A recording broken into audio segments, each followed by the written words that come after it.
teman-teman semua. Pada GoTNT Online Sharing kali ini saya ingin membahas mengenai mencari Tuhan di usia muda. Ayatnya ada di 2 Tawarik 34 ayat 2. Ia melakukan apa yang benar di mata Tuhan dan hidup seperti Daud, bapa leluhurnya, dan tidak menyimpang ke kanan atau ke kiri. Hari ini adalah hasil dari apa yang kita perbuat di masa lalu, dan itu semua berarti apa yang kita lakukan, dengan siapa, dan di mana kita hari ini akan menentukan masa depan kita.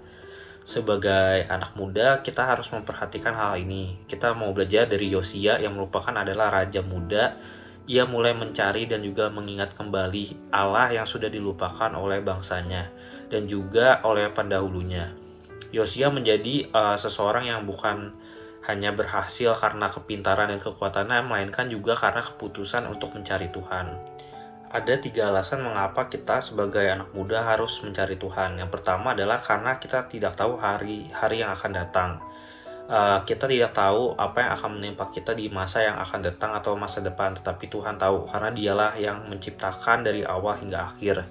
Oleh karena itu, maka kita harus memulai dan juga menutup segala sesuatu itu bersama Tuhan. Karena seperti yang tertulis di dalam firman Tuhan, bahwa Tuhan menjadikan segala sesuatunya itu adalah baik. Lalu yang kedua adalah karena kita perlu dasar yang kokoh.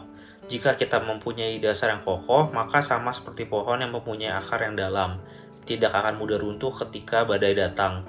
Sebagai seorang anak muda, penting untuk memiliki dasar yang kokoh sehingga kita tidak akan mudah putus asa ketika menghadapi permasalahan dan juga kegagalan. Masa muda dikenal sebagai masa pencarian dan masa yang labil. Jika kita tidak mengisinya dengan dasar ataupun juga dengan nilai kebenaran akan firman Tuhan, maka kita akan mudah tersesat dan juga jatuh dalam dosa. Lalu yang ketiga adalah supaya dapat menjaga hidup kita tetap bersih. Hari-hari ini adalah hari-hari di mana banyak terjadi bencana dan juga kesusahan. Banyak sekali faktor atau alasan yang dapat membuat kita berpaling daripada Tuhan.